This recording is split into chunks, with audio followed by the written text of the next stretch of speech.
certain sites of mine, such as, say, downcomforterguide.com, that's advertised and taught how to build in the Team Azon Pro training in Azon Masterclass 1.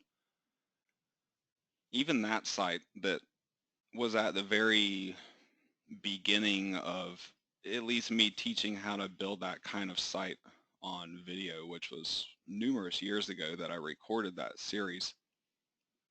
Those sites still work great. That exact site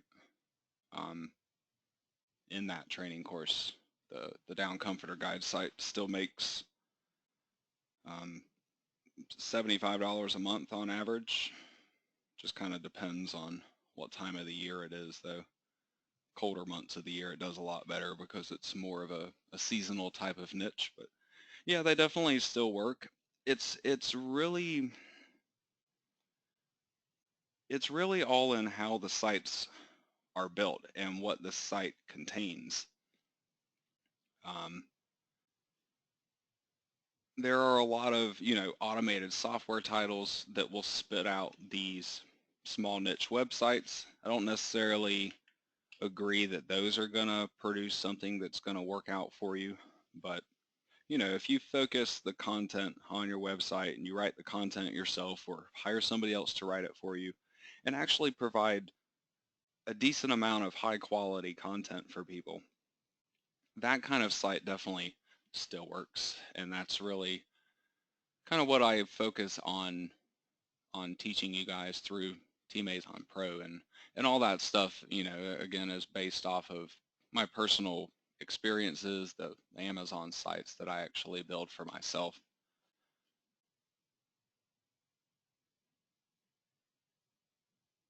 The main thing with whether or not a small niche site will end up succeeding or not, at least in my opinion, it all comes down to what the niche selection really is. What is the whole site going to be about? What are the different page topics going to be that you have on that website? Depending on just those couple of factors, it kind of affects the keyword phrases you end up targeting. It affects the Amazon products that you end up promoting. And at least the way that I teach to build websites, kind of being dependent upon search engine traffic, you need to be able to get some kind of decent search ranking on those websites for them to succeed. So you need keywords that are showing a decent amount of monthly volume to them, but then you also want to find keywords that appear to have less competition for them. And again, that's something I definitely teach in more detail in the Team Azon Pro training classes, such as the Azon Masterclass 1 series. You can find all of my keyword research and site planning lessons in that particular series would be the ones to focus on for those certain tactics. So having good keywords that are going to bring traffic, that you don't really have to do additional marketing work to be able to rank for those keyword phrases. That's really what you're after.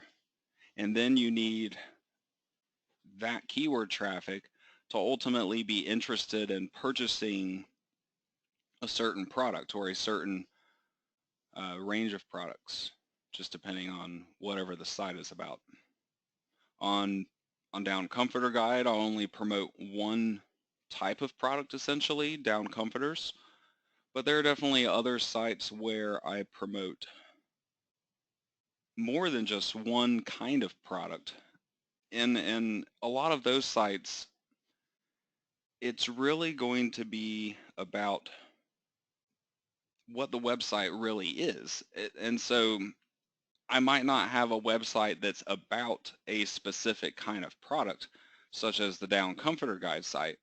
I might have a site that is really more focused on a specific activity or a specific hobby. You can pretty much take anything that you can think of. It doesn't even necessarily have to be a hobby, just some very narrow down definition of, a selection of topics. So I might do something like, let's say I wanna sell maybe a sandblasting kit or an air compressor or something like that. I might not make a website all about air compressors because that might be a pretty boring site. There could also be a ton of different uses or purposes behind those products. So I'll instead look at the product itself and I'll think about, what is this product used for? What very specific situations and activities and hobbies and things like that would somebody be interested in doing with this particular product? Or what might they need this particular product to be able to do? So with something like sandblasting as an example there, you could do uh, all kinds of different things with it really. It can be used in industrial, commercial types of purposes. It can be used for artistic types of things like glass etching, for example. I could make an entire website focused on glass etching, have a lot of good information about how to do that, kind of how to get into that as a hobby or as an art form. And then a portion of that site promotes the products that are related to that topic or that activity, whatever my website niche is ultimately going to be focused on. So for a site like that, I could be promoting the sandblasting kits. I could be promoting the media that might actually be sandblasted. I could be promoting the different glass pieces and things like that, whatever might be used, along with something like an air compressor, for example. So there are definitely different kinds of what I would consider to be small niche sites, but both the theoretical sandblasting site that I kind of just described and my Down Comforter Guide site, I still consider them to be the same thing. They're just approached in a different manner, and it's really all about, where's the competition at in the search engine rankings, and also where is the traffic at in the search rankings. I want to go where the traffic is, but I also want to avoid the competition. So for something like an air compressor that has a wide variety of different uses, and ultimately it could span a ton of different topics, I can't really cover all of that on one website.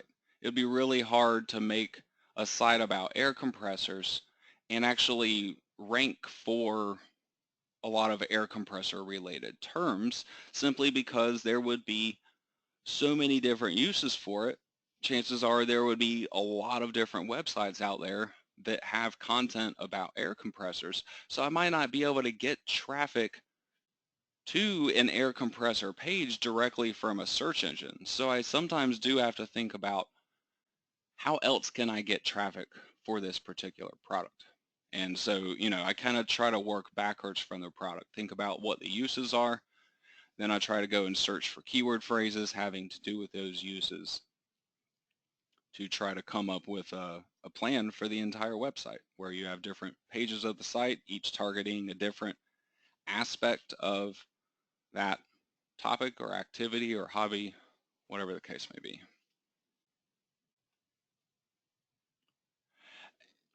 Yeah, I was actually planning on making a video about those Google keyword changes. However, I could demonstrate a little bit of that here for you guys. Now, to a certain extent, the changes that have happened with the Google Keyword Planner, they have taken away at least the easy way of, um, finding the search volume for a particular keyword phrase.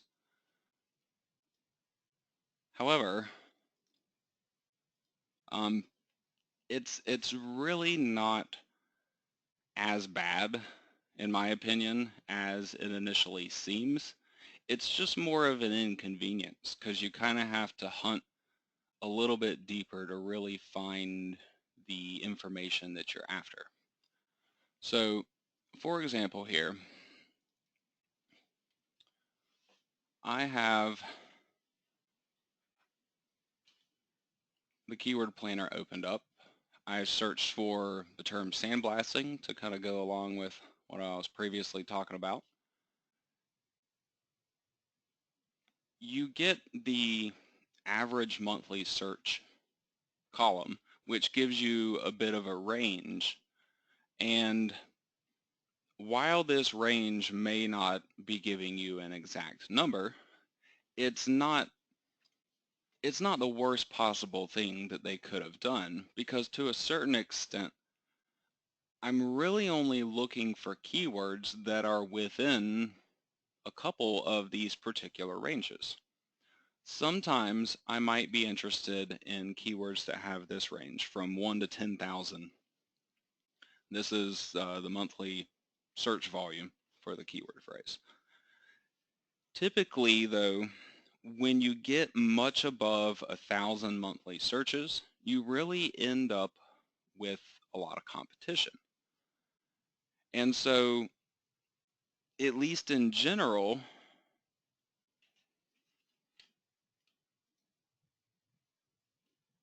sorry, Jim, just realized screen wasn't on. Thanks for mentioning that. I think it was paused. The average monthly search column here, this 1 to 10K range, this is typically the range, the maximum range, I guess, that I am looking for, simply because once the traffic gets much above 1,000 monthly searches, you get a lot of competition. And that's really just more of a generalized statement. There are definitely some exceptions to that rule. But for the most part, I'm really not ever going to build an Amazon site and purposefully try to target a keyword phrase that had this kind of a range or anything higher. I know right off the bat the competition is going to be crazy for it. And I'm not referring to this competition column. This is in reference to Google AdWords if you want to run an ad on that keyword phrase. You can have really high competition here, but it doesn't necessarily mean that the organic rankings would be high. I'll kind of get to talking about that in just a few minutes. For the keyword phrases though, I'm looking in the 1K to 10K range, and I'm also looking below that, especially in the 100 to the 1K range. In a large majority of cases, the keywords that I'm really serious about targeting on each individual website, most of them are going to fall within this range here, between 100 and 1,000. I do wish that Google would maybe get a little bit more specific with these ranges that they offer. It would certainly be nice to have separate ranges of, say, 100 to 500 and then 500 to 1,000. And then to have the 1K to 10K broken down a little bit more, because pretty much anything that's topping 2,000 or 3,000 monthly searches, I'm really not going to be focusing on at all. So with that said, there are sometimes either some really low-end keywords or some really high-end keywords that end up showing up, when you're just looking at the ranges that Google provides to you now. but it still at least allows you to narrow down the keyword searching to a certain extent. Then you can look into them in more detail, the ones that you're the most interested in, and try to find out more information about them. Things like more specific traffic levels and or the actual competition for that keyword phrase in the organic rankings. So with that said, there's a message at the top of the Google Keyword Planner now in this little yellow box. It's probably not going to be the message that you see here. It'll probably say something like, I can't remember exactly what it said. I saw it just the other day though, telling you that, it's not going to show you more specific information, and that to actually get that information that you would need to run a campaign, essentially.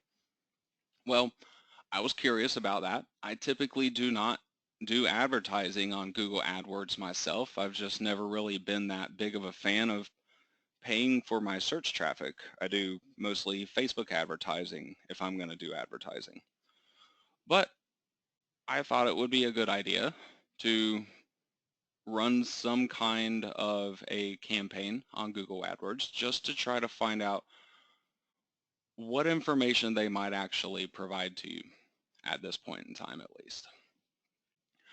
As far as I can tell, it seems to be dependent upon what your campaign is, how much you're actually spending, maybe the clicks or the views that are going through it. I can't exactly say, what metrics they're looking at, but I ran a really cheap ad, just a 2-cent per click ad, and I did it on a fairly heavily used keyword phrase, so it purposefully would not get a lot of exposure. So that way I could have an active ad, but not really have to pay much for it.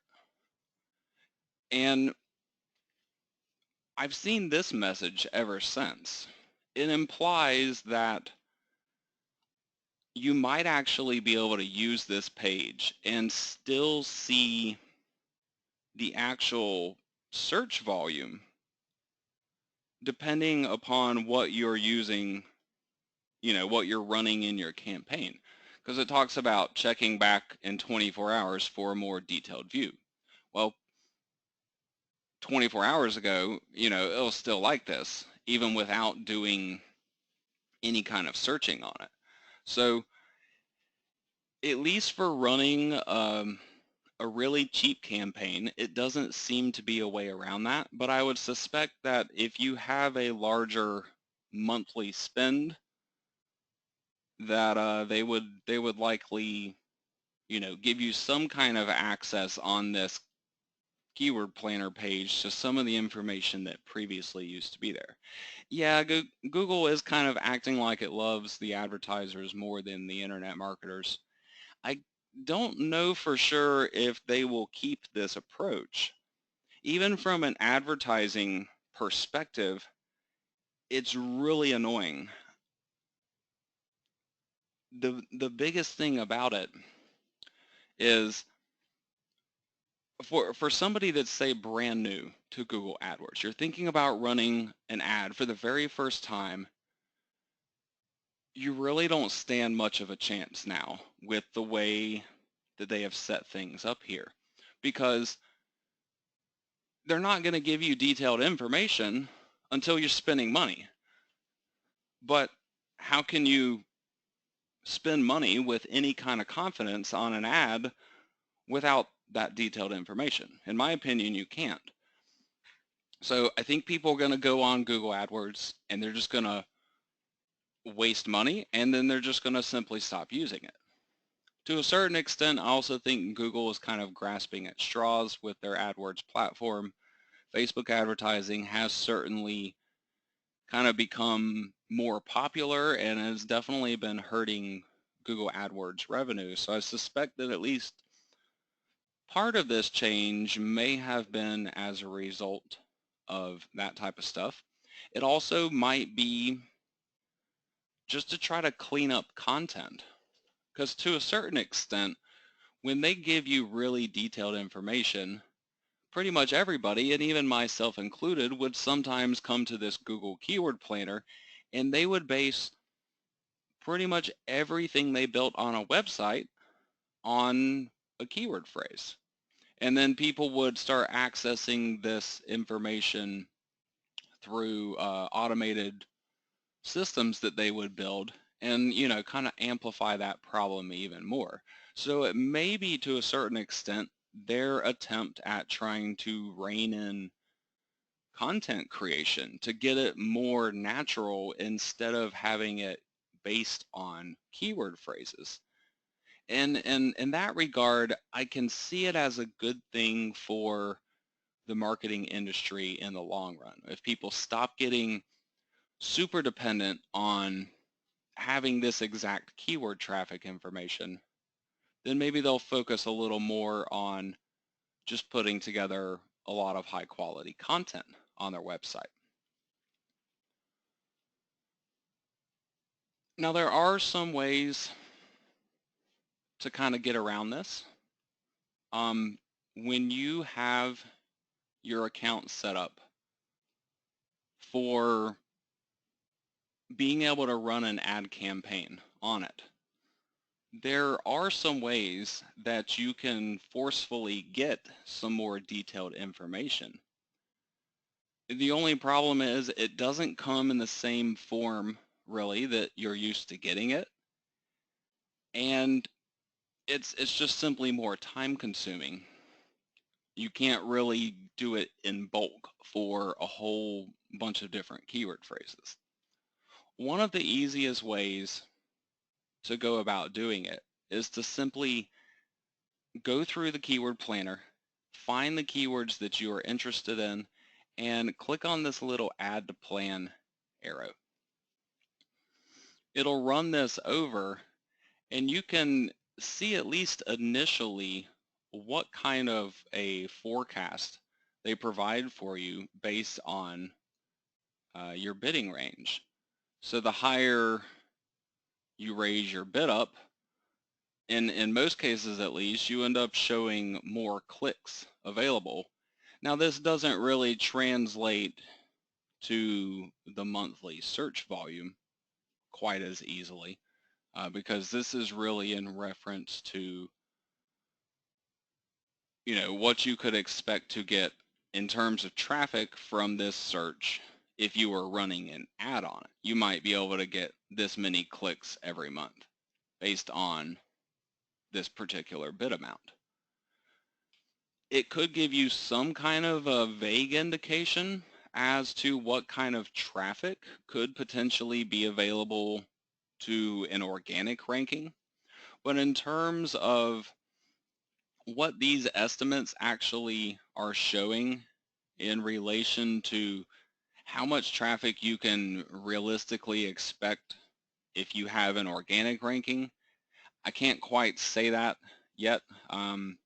Certain aspects like that, I've been looking at them a little more in detail and trying to figure out if, perhaps there is some kind of a formula that I could come up with to say, based on the numbers they give you here, or based on the monthly search, range that they provide for you, that if you have a ranking, say, in the first spot, you might expect X number, of clicks every month. So in that regard, it could be considered to potentially work in that way. I could certainly see if there are between 10 and 100,000 monthly searches on this phrase, that if I had a ranking somewhere in at least the top 5 of this particular keyword phrase, then I might expect to see about that many clicks. Yeah, to get a better view of this, Jim, I do typically try to crank up my range. They won't let you go like to an astronomical amount, but you can kind of see what the differences are. If you're paying top dollar per click, then chances are this should put you on the first page of the advertisements. And so that would be, you know, more in relation to what you might be able to expect from something in the first page of the search rankings too. Now you can also, once you have these keyword phrases set up, oh wait, one more thing before I go jump to that. You could compare the numbers for keywords that are within the same range. Say soda blasting here compared to sandblasting near me. If I add these in separately and view the forecasts like this, I might be able to gauge whether a keyword is more in the high end or the low end of this particular scale that they provide. Other than that though, clicking on Review Plan, you can see here, also will give you some kind of forecast information in terms of the impressions and the clicks and things like that that you can expect. So this definitely does get a little more accurate for you, even though it's still providing some kind of a range here. This range is really based on the traffic that you might expect to get from having that ad there. So it won't be exactly the same as the organic results would be. But again, it gives you at least a better number than between 10K and 100K. But you can see that 10K to 100K based on this forecast, one of those two numbers is obviously incorrect somewhere along the way. Either the 10 to 100K is incorrect or this is overestimated, possibly because maybe of the $100 per click bid amount that I put in. It's kind of hard to say. Now, when you enter in on this page, when you enter in a bid amount, let's say I just put in $2. This should refresh my page for me here and give me even more detailed information. So this actually is trying to say a specific number of impressions that I could see during that time frame. So this is saying based on a $2 click that I might see 88,218.63 impressions. So this is getting super, super specific now. You can also base this chart here, this review plan, on different time periods. I believe I set mine to a monthly forecast over the next year to try to obtain numbers similar to what the keyword planner was previously providing me with. Whether or not you can reach this review plan page here and see these specific numbers on the keyword phrases without actually having an active campaign running or not, I can't say for sure yet. I really only found this section once I had already started a cheapy campaign. And just in case it disappears when I turn that off, I had not yet deactivated it. So it's possible you might have to run some kind of a campaign to be able to get this type of information here. And again, to get more of a clear picture of what kind of traffic you might actually be able to get on a keyword phrase, you know, you might want to play with your cost per click a little bit, because that's definitely going to affect the number of impressions that they return saying that that particular keyword is getting.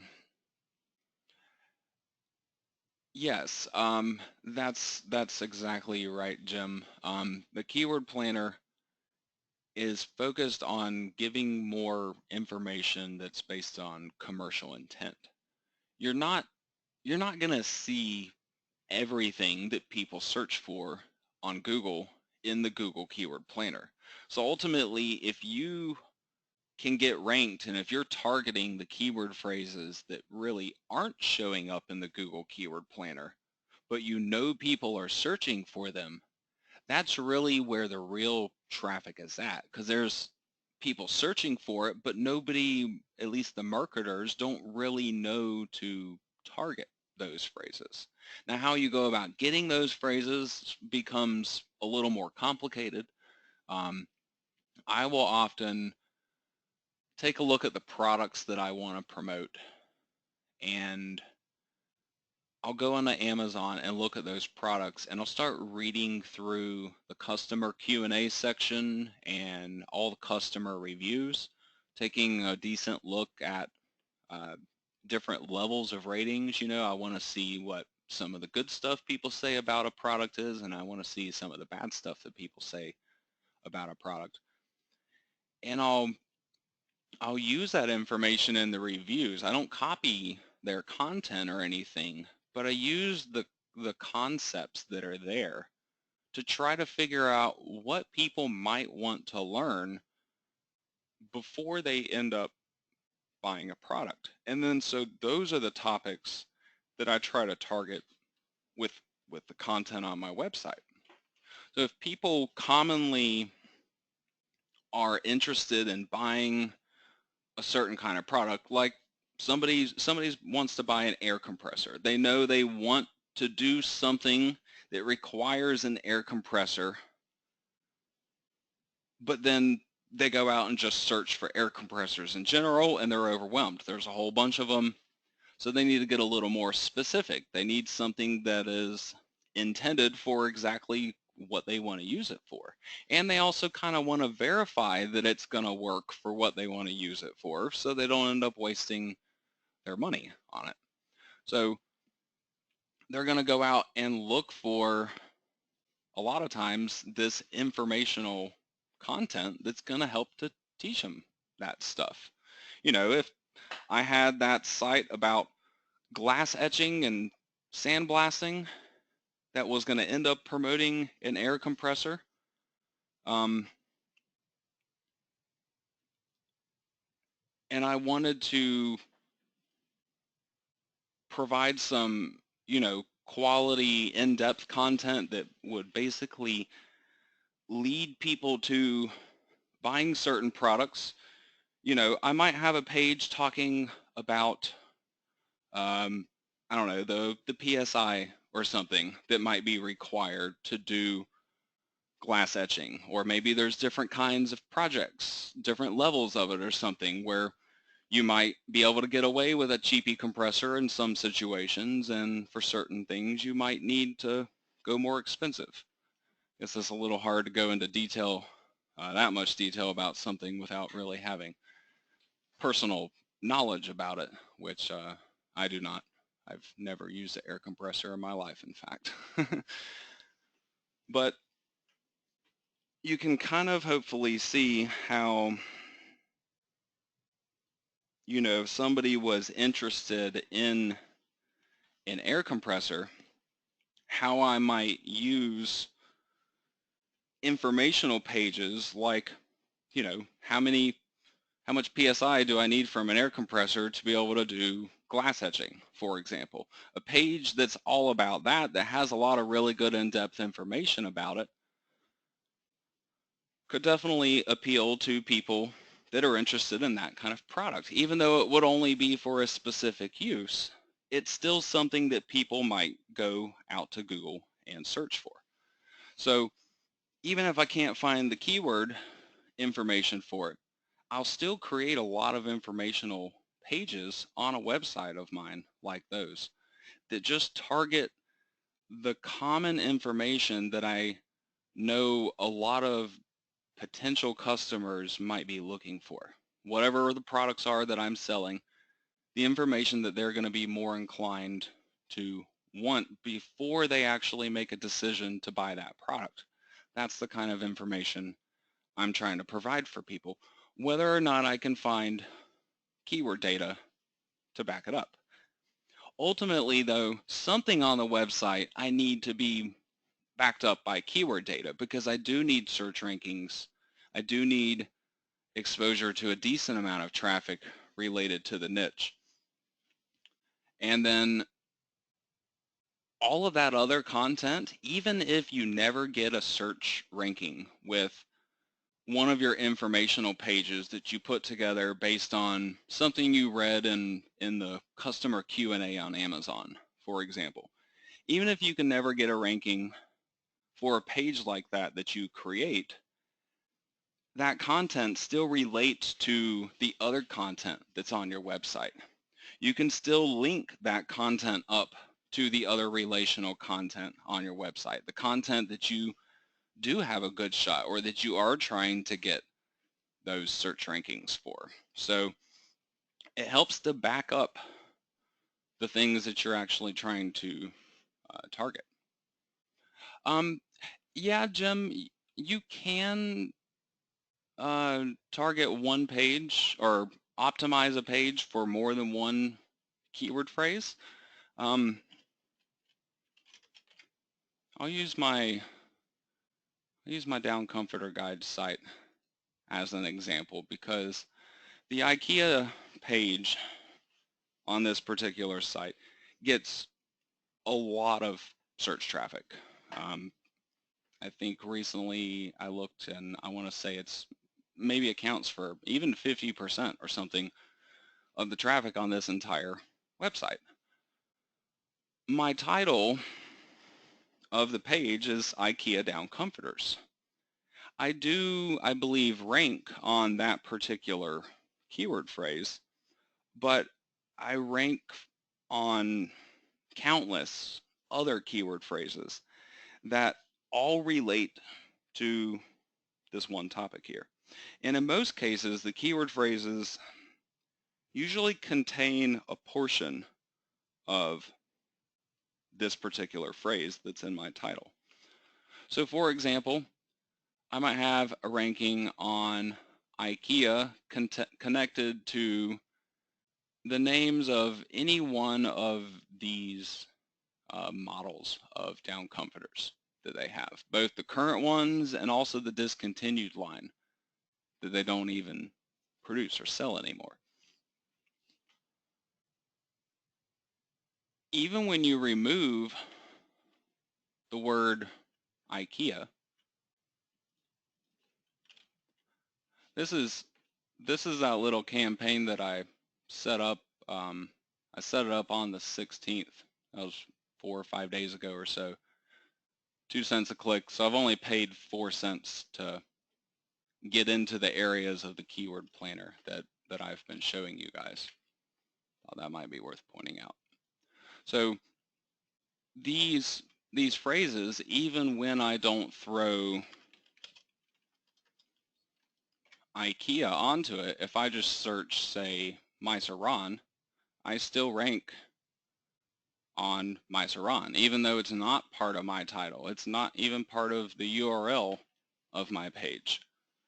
It's content that is part of my page, and my page in general is about something that is a direct relation to the keyword that I'm actually targeting. Myceron is an IKEA down comforter.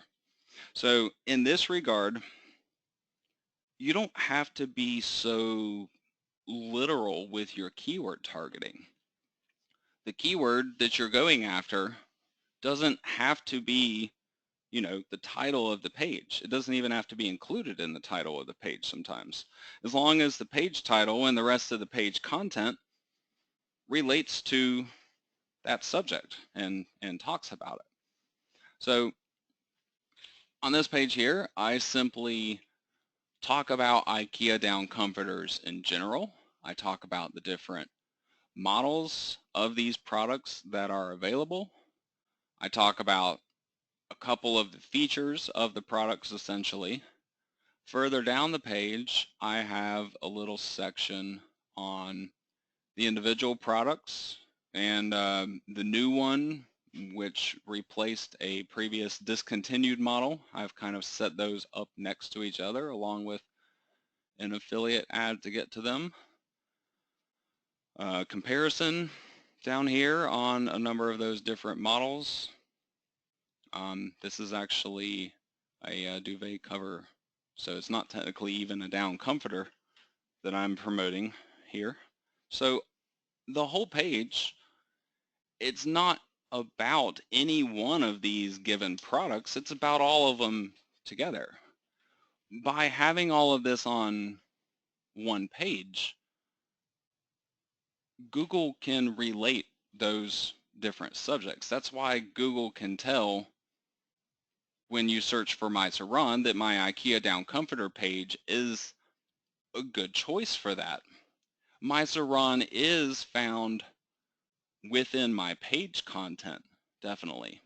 So you need your overall page to be about a main subject. So this one being IKEA down comforters. But then any other highly relational keywords to that main topic that you want to be targeting, you really just need to make sure those words are used somewhere within your content, and you at least have a shot at getting a ranking that way. Overall, though, what I'm really accomplishing here, though, is I'm providing a lot of semantic words to Google in my content, words that relate to each other. Google can go out there and view not just my website about IKEA down comforters, but they can view all of the other websites about IKEA down comforters, and then they take all of this text content and they store it in their server, and they even analyze this stuff to try to figure out, you know, of all the pages on the internet that talk about IKEA down comforters, they can find words across all those pages that are common with each other. So for example, my Saran, my Savette, and so on and so forth, the different names of the products within this subject matter, they all relate to one another. And they're probably names that occur on all these different websites. So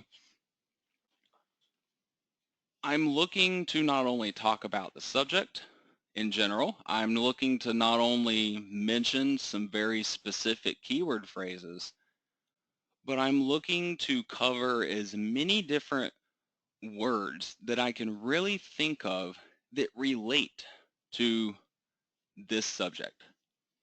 If somebody could just sit down for days on end and just write nonstop about this one subject, you know, what would be the words that they use more than once? What would be, you know, the common themes or phrases that you might be able to find throughout that content? It's that stuff that you also want to make sure is a part of your own content. So I'll be talking about things like the fill material, the warmth rate. I even talk about the feathers and stuff that are found within these comforters. All of this, it is intended to help the people that are visiting my website. I'm trying to give them good information, in-depth information about these products. But the other reason I'm including all this information is for the search engines, because all of these words all help tie back to the main subject of my page. So then I can, you know, rank for a wide variety of these different phrases. I haven't looked at all this stuff in a little while, but I should be able to go through. Here I am in number 2, ranking just below IKEA and right up above Amazon for that phrase. I can kind of keep doing the same thing over and over again. And no matter which one of these different phrases that I'm really going after, I end up with good rankings on essentially all of them.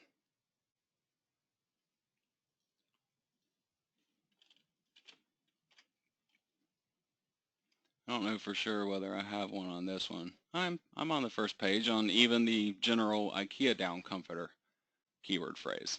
So obviously the main purpose here of putting this page together. When I was searching in, say, the Google Keyword Planner, sure, IKEA down comforters, I'm almost positive, was what I was really trying to target on that page. I'm pretty sure that's the keyword phrase that I found that had some kind of search volume. So here we go. IKEA down comforter has between 1 and 10,000 searches every month. So I based it on something, even though I may not have been able to find, looking through this keyword list here, you know, initially, at least on that first page, nothing's popping out that I've really tried to target in terms of the different kinds of the IKEA down comforters, for example.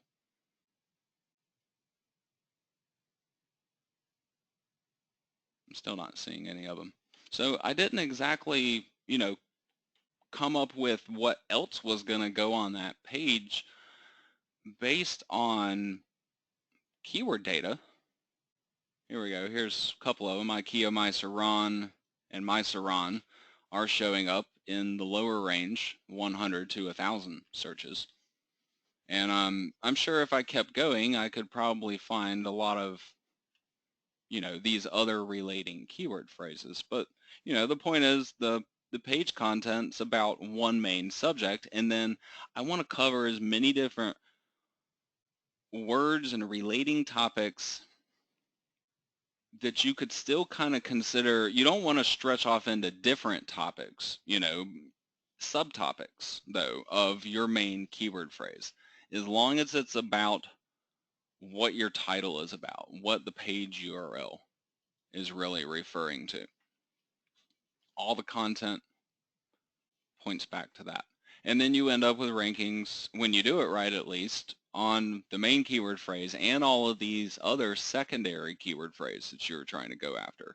So this one page here, I think at one point in time I looked, it had over 100 top 10 Google rankings that actually send traffic to just this one individual page of the website.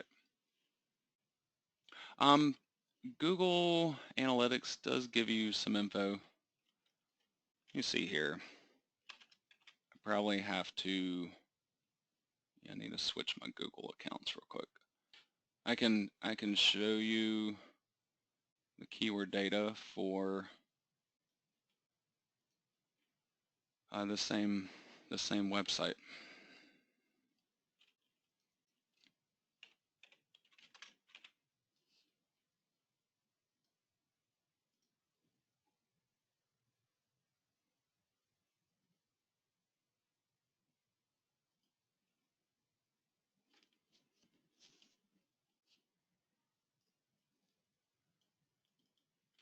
Alrighty, so here is the analytics for downcomforterguide.com.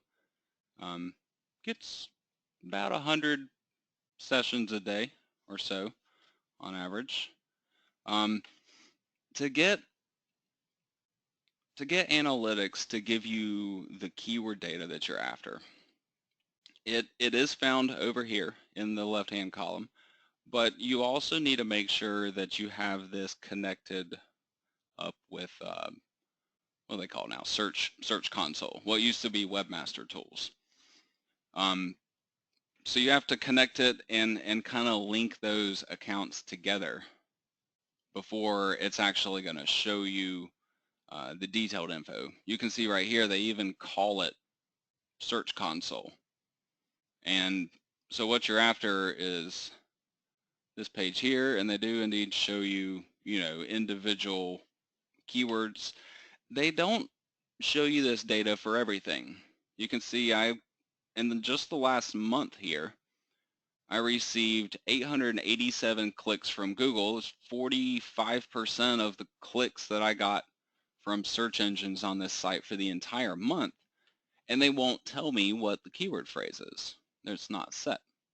Average position on all of those not set ones, though, it's 7.5, so I'm ranking on average in the first page on all those keywords. these keywords that they won't tell you about, it can be a couple of different kinds of things. It can be a keyword that contains some kind of personal information in it, possibly. Like if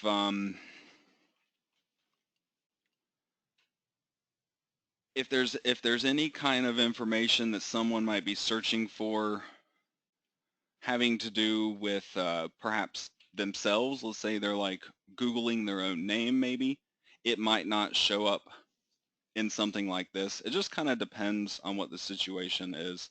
This can also be keywords that just don't have much data. It might be just kind of a one-time search. Maybe somebody typed in a really long phrase on Google, such as, what did IKEA replace the Myceron down comforter with? Because the Myceron is the discontinued one now. So just as an example here, we will type this in.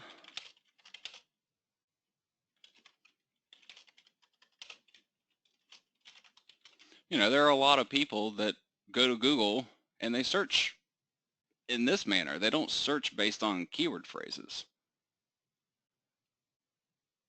This kind of a keyword search, though, is typically never going to show up in Google Analytics, but it doesn't mean people don't use it.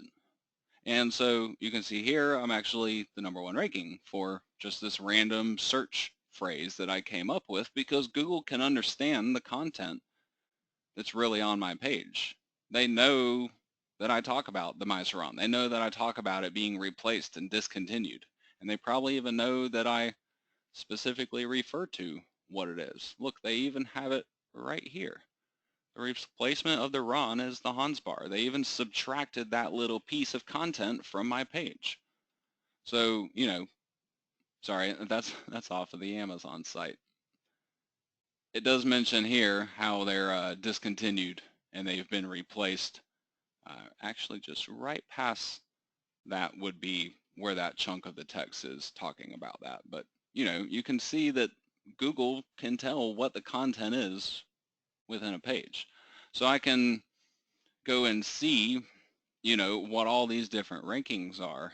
And you can see, besides my not set ones, which that would be for like the keyword phrases that I just showed you, where there's not enough data for one phrase to really list them out separately.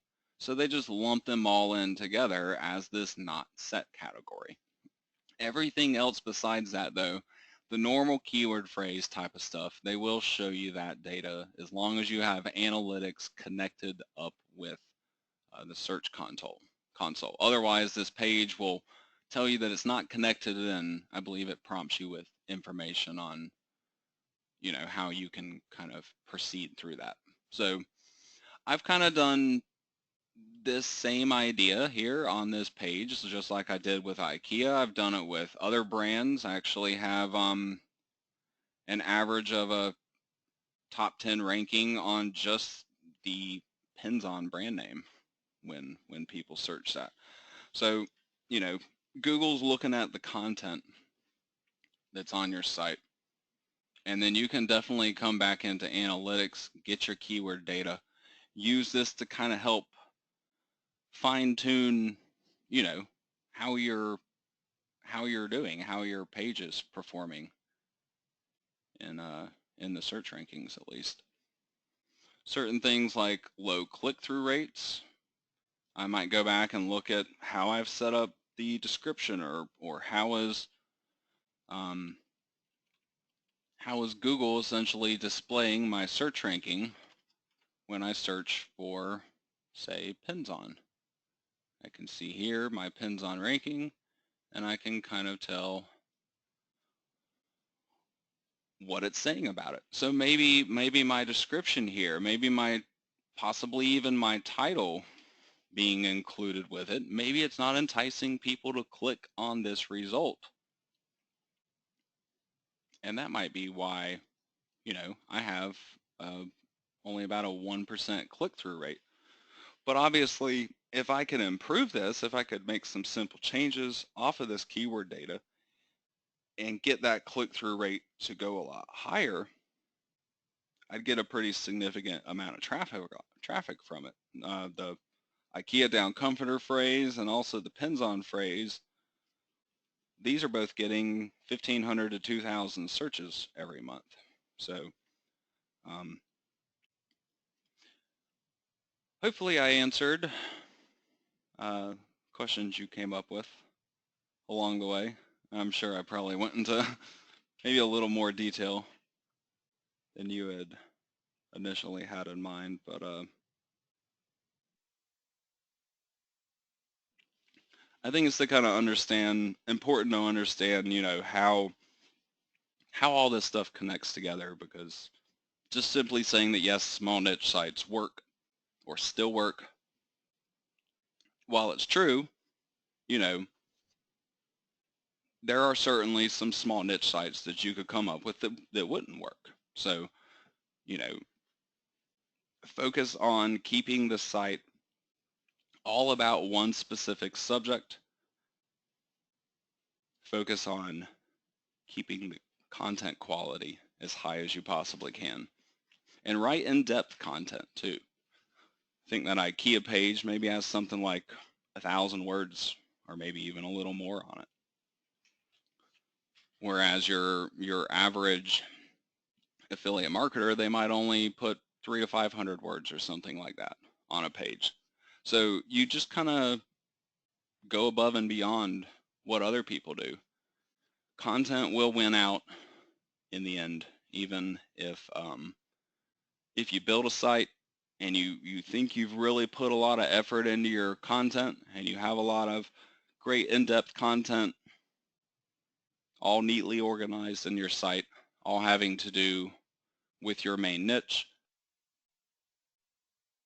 it's possible to do that and not see good search rankings from it. Or maybe you have good search rankings, but you're just not quite high enough. Maybe you're on page 2 or on page 3. Don't let things like that discourage you. A lot of cases when you find, let's say you've just created an Amazon site and it's maybe a month or 2 old, and you can find your page in the second or the third page of the Google rankings for the keyword phrase that you're going after, don't think of it as I fell a little short. Think of it as you're on the right track. A lot of times just simply waiting a few months, you can see those search rankings begin to improve as long as the content that you have on your site is good content. That stuff will win out in the end. Yeah, you do kind of want to aim to create an authority site, Jim, but you don't have to go huge with it. Most of my sites are really only about 20 pages or so in size. So I'm not really trying to create an authority site in the sense that I'm going to have hundreds or thousands of pages of content that cover every possible subject within this category that I can think of. But I am doing that in another regard. I'm just making sure that the subject, the niche that my site is about is so limited that there's not much more that I can say about it than with 20 pages of content. But then those 20 pages that I create, I try to make them as in-depth as I possibly can. So those pages, I am trying to, in essence, project that, my site is an authority on those different topics within my niche. But I don't usually try to create some huge website, at least with this tactic. The couple hundred plus page websites, especially when it's all like handmade and unique content, and it gets to be an obscene amount of work to really build up a site to that point. And if your niche is too broad, you may have to work for a year or two on a website, building up hundreds of pages of content before you're really viewed as an authority on that subject in the search engines. So like using the Down Comforter site as an example, there are probably not too many websites out there that are completely dedicated to down comforters, that essentially talk about nothing but down comforters. However, there are a lot of sites that talk about down comforters, but they're more of a general kind of site. They're kind of a step above my niche to where they might be a website all about bedding products. You might even have even broader websites that might be just about any kind of home-based product. So I'm just narrowing down what my overall website is ultimately about to a really sharply defined subject. So there's not a lot that I can say about it. After putting those 20 pages of really in-depth information out there, if I really wanted to add more informational content to Down Comforter Guide, it'd probably be fluff, repeating information that I've said already, really not putting quality content out there. So once I've reached that point, if I feel like I can do that in about 10 to 20 pages or so, then, you know, that's what I view as a good potential niche for a website. And then I will try to build that out into as much of an authority site as I can. You might call that more of like a mini authority site, perhaps, though. Yeah, exactly. A narrow subject covered in depth. Ultimately, that's what Google wants to see. And ultimately, that's kind of what Amazon wants to see too. It's not that Amazon requires you to have a great, helpful, in-depth website to be able to refer sales to them, but ultimately Amazon is looking for you to bring new customers to the table. And taking traffic off of Google that's searching for information related to those products is a great way to do it. So then it's just about Google and the traffic. And as far as Google's concerned, their long-term mission objective is to provide good search results. When somebody searches for a topic, they want to find a page listed in the Google search results that's actually going to help them. They don't want to find a spam page that filled up with a bunch of keywords just to get ranked there. The page doesn't actually do the visitor any good. So whatever keywords you're trying to target, ask, is your content gonna satisfy somebody searching for that keyword phrase or not? And if it's not, add more content to it. Ultimately, if you build websites like that, Google's really never gonna come along and try to make a new algorithm update that's going to boot you out of the search rankings, because that's the kind of site that Google wants. Google doesn't care if you're trying to make money off of your website. They pretty much expect that. They don't care if you're an affiliate marketer. All they care about is providing good search results to the people that are searching on their search engine. So you just provide those good search results. Provide the information that people want to find. Over the course of time, even if you don't get amazing results from content like that right away, content like that improves its search rankings over time. I think initially when I built Down Comforter Guide, I think it sat around for 3 or 4 months or something like that and really didn't have any visitors on it. And then all of a sudden one night, it just it's like they turned the floodgates on. And ever since then, traffic's been rolling in on a daily basis. And the search engine rankings just keep piling up and keep continuing to improve.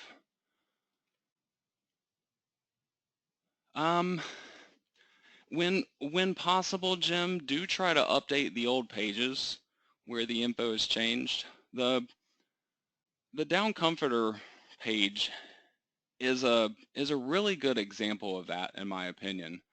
I may have already closed it down actually, but on the Down Comforter page, the IKEA page in particular, that page actually has been redone a couple of times because of changing information. When I initially created that page, those products that I now talk about being discontinued, those were the current products when I created that website.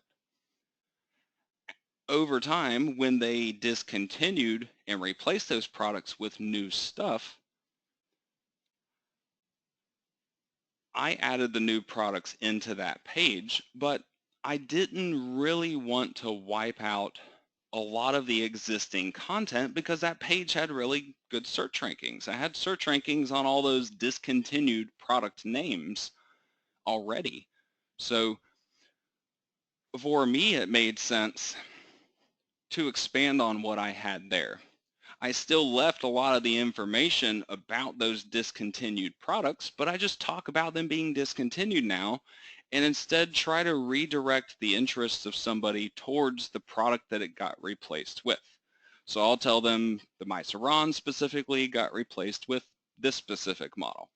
So the people that were searching for Myceron on Google, even though they can't buy it, even though I can't direct them along to buy that product anymore like I used to be able to, I can still direct them along to the modern equivalent of it and also kind of inform them along the way. Hey, Mycerons just are discontinued. They're not made, they're not really sold anymore. So, if that's really what you wanted, then obviously the new product just, makes sense. So in that regard, I do think it's better to keep the old pages, and a lot of times to even keep the old information, you just want to keep it up to date and modern. You want that information to be accurate. So there were some bits and pieces of the information that I did end up clearing out having to do with the old comforters, but most of that stuff stayed in there. And then I just added new stuff back in on top of that.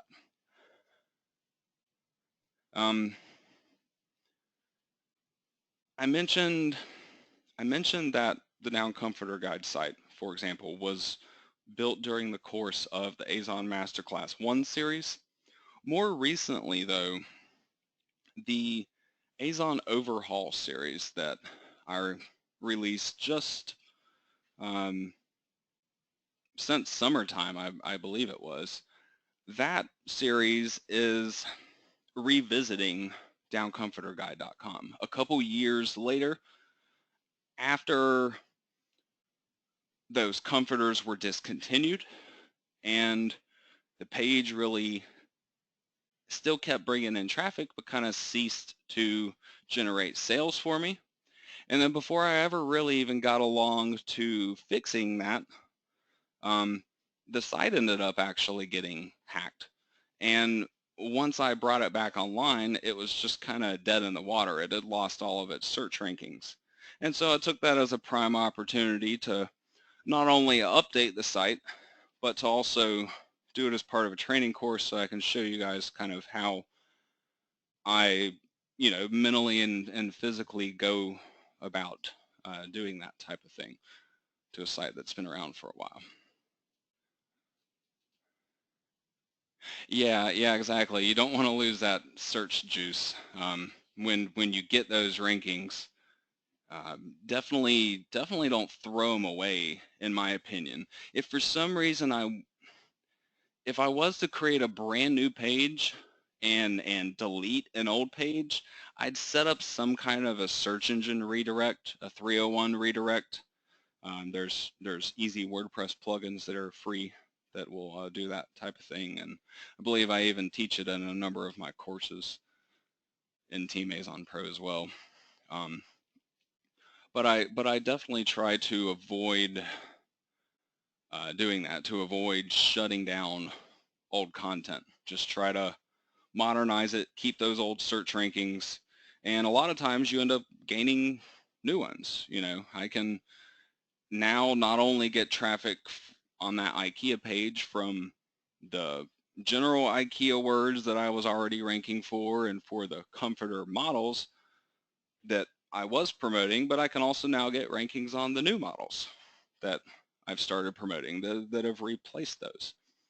So yeah, retain your old stuff and even enhance the new stuff you do. The older your content is, I know this applies on a site-wide basis. The older your domain is, the better your search rankings can improve over time. But I even suspect that individual pages of your website, that the rankings of them can improve over time just by simply becoming older, from being around for a year or 2 years or something like that. They just simply get a lot stronger. And this is also kind of evidenced by the fact that when you're going through their search results, Google shows you certain content dates that are there. And more often than not, the stronger content that's really showing up in places like this, is usually more aged type of stuff. It's kind of hard to find a pretty high traffic keyword phrase where you have content showing up and it was just saying it was just created like a month or two ago. Most of the stuff is going to kind of matured in a way. So yeah, put out the best content you possibly can. Go into as much detail as you can. Stay centered around whatever your website niche is going to be about, and just simply be patient after that. Sometimes it takes a little bit of time. If your search rankings are just out of reach of getting that traffic, if you're just off of page 1, you can either wait and see if it improves, or you can go back into that page and add a new section to it, add a new couple of paragraphs worth of content into even the very bottom of that page, just to enhance what you already have there. Let Google know that you're still doing stuff with that page. Simple little things like that can help to boost up your rankings over time. Not a problem, Jim. I'm glad you have enjoyed it. Wow, that's quite late. I did not realize you lived there. It's pretty interesting, though. I'm glad you have enjoyed the discussion, Jim. For anyone else that might be out there, if you do have any questions for me this evening, please go ahead and get them in the chat box in the next minute or so. I do usually conclude these at 8, but I don't have a problem running longer if you guys still have stuff you want to know. So,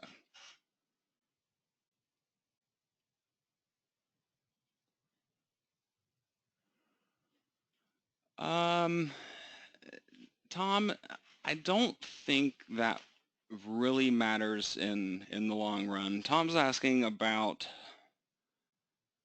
your identity, essentially, that you use on a site. If you have like 2 or 3 different types of websites, do you use the same identity on each one, or a new identity? Doesn't really matter. Things of that nature. In my opinion, I don't think it matters all that much. Personally, I just use either my real identity or I just don't use an identity at all. I don't claim for it to be made by anyone. I don't put an author bio or something like that on there. I don't believe I really have any kind of an author bio on, say, the Down Comforter Guide website. So in that regard, for these smaller niche type of websites, I'm not that concerned about it. For something where I'm going to be more engaged with my audience in the new Hobby Azon series that's half complete or so at the moment. With a series like that, where you're trying to build an audience, either on a Facebook group, through an email newsletter list, maybe even a combination of those things, that audience, you have to interact with them on a regular basis. And so in those situations, I think it's more important to just be your real self. It's a lot easier that way. I know there might be a variety of different reasons why you could potentially not want to share your real identity online. It's something I contemplated in the beginnings of putting myself out there, teaching other people, especially developing my own products for, teaching Amazon affiliates. I wondered, should I create a fake identity? Should I just go by my real name?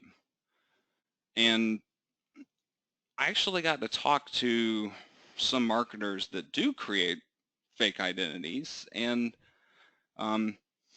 it really just seems more trouble than it's worth for them. They almost kind of, some of them even regret it at some point, because then, like,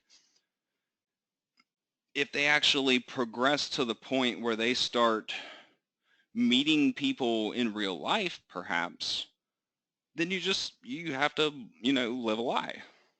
A good marketer friend of mine, I won't put his name on my recording or anything, but he went by almost his real name. I think he just added like an extra letter to the beginning of his last name or something like that.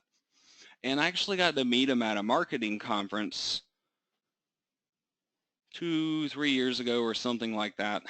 And I saw his name tag and I was like, did they misspell your name tag or something? It's not right. You're missing a letter or something. And he was like, actually, this is my real name. And he had to kind of explain the whole story and, why he really did that. That might not really apply to the average Amazon affiliate. You may never end up meeting people in, real life perhaps. But, perhaps engaging on Facebook or something like that, you might not want to have to worry about juggling separate accounts, about juggling separate identities and things of that nature, and just, do it all under your personal account. Or at least that's what I personally end up doing. With the average Amazon site that I run, though, people don't know who I am. The only way you can really even tell if it's my site or not is probably to look up like domain name information to see, who registered it. And even then, my Amazon sites aren't even registered in my name. I actually have them registered in my wife's name instead. So even then, when people go searching for stuff like that, typically they still won't even find it. In that regard, though, on the average Amazon site, I don't think it's really worth dealing with it unless you have a good reason for wanting to do so. There are some people that create sites where in reality they might know nothing about the topics that they're discussing. I do it too. Down Comforter Guide. I've never owned a down comforter. I get really hot when I sleep. I'd probably be miserable with a down comforter. I made a website about it though. I talk great about it on my website. At least, it's not like I say everything is perfect. I try to approach it from a realistic standpoint of, it's a great product for certain kinds of people, for people, certain sleeping habits, for people with certain places that they live and things of that nature. So, while I give good information, I'm not really trying to proclaim to be an expert on the topic or anything. But there are some people that want to be able to put a little bio pic in the corner of their page and, say I've been doing this for 15 years or something like that, and kind of come across as an expert to instill some more trust in your content.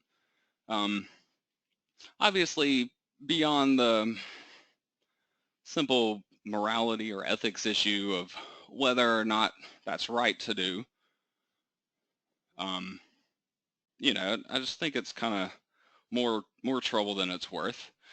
I think it might have been a more effective tactic years ago than it is nowadays. Nowadays, every website you pull up where there's a picture of someone in the corner, guess what? They're the expert. And so it's people just kind of become numb to people saying I'm the expert at this.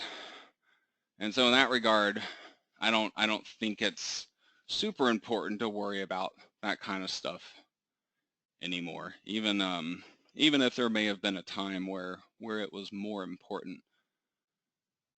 So personally, I'd say use one identity for all of them, unless you have a really good reason for needing to separate them, or to perhaps not use your real one. You're quite welcome, Tom.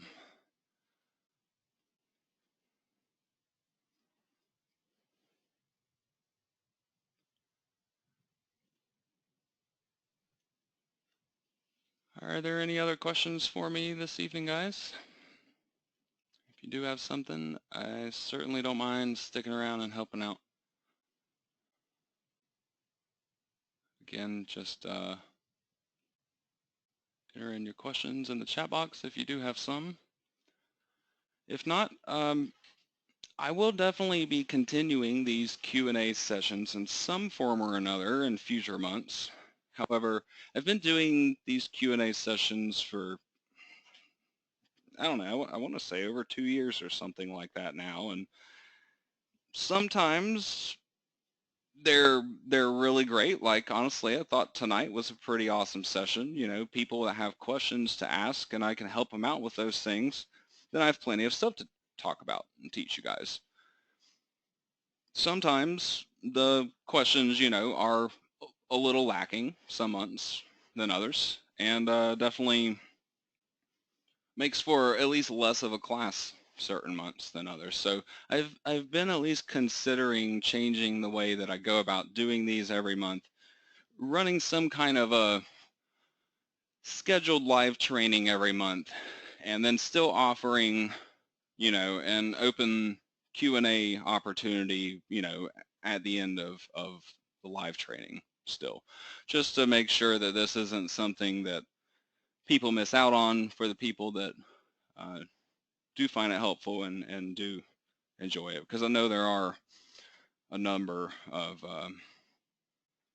my regular members that do enjoy these. They just simply may not be out here every single month with, new questions to ask or something. So at least in future months, I can't guarantee there will be still more dedicated Q&A sessions just like tonight's, but they will definitely still exist in some form or another, so I can still help you guys out personally with issues you may be running into or just simple questions that you may have any given month. not, not a problem, Jim. Sorry, I'm still keeping you up. That was almost 15 minutes ago.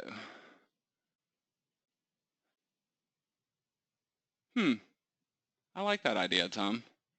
Tom suggested have people submit questions and then just schedule a Q&A when I feel like it, or maybe when I get enough questions to justify a whole training class about it. That way people could just kind of put in their questions, through the members area of the website as they go. I actually have a lot of plans in the works for Team Azon Pro.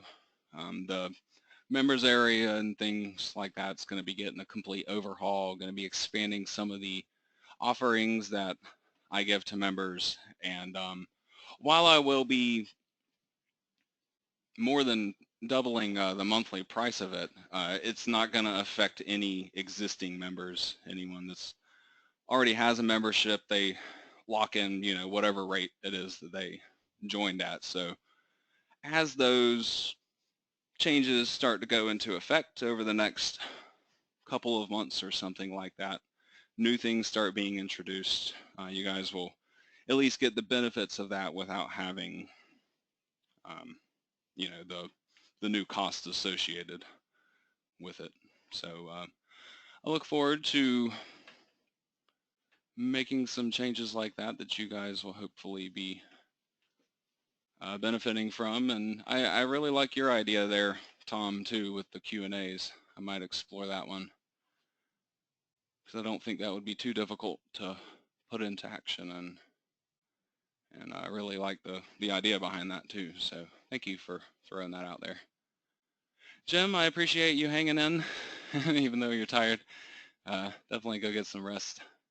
I appreciate all of you guys coming out here tonight, and also appreciate your excellent questions this evening, because ultimately it's your questions that really make this training lesson. So I sincerely thank you for them, and thanks for being a member of Team Azon Pro. If you do have any questions between now and when I run the next live webinar, please feel free to get in touch through my support ticket system, ryanstevensonplugins.com/support. And I look forward to seeing you all out here again next month, hopefully. Whatever the next live training will be, will get posted up in the members area no later than early this coming week or so. I try to give at least a few weeks notice on all of those. So thank you all again. Hope you all have a wonderful evening, and I hope to get a chance to talk to you again in the future. Good night, everybody.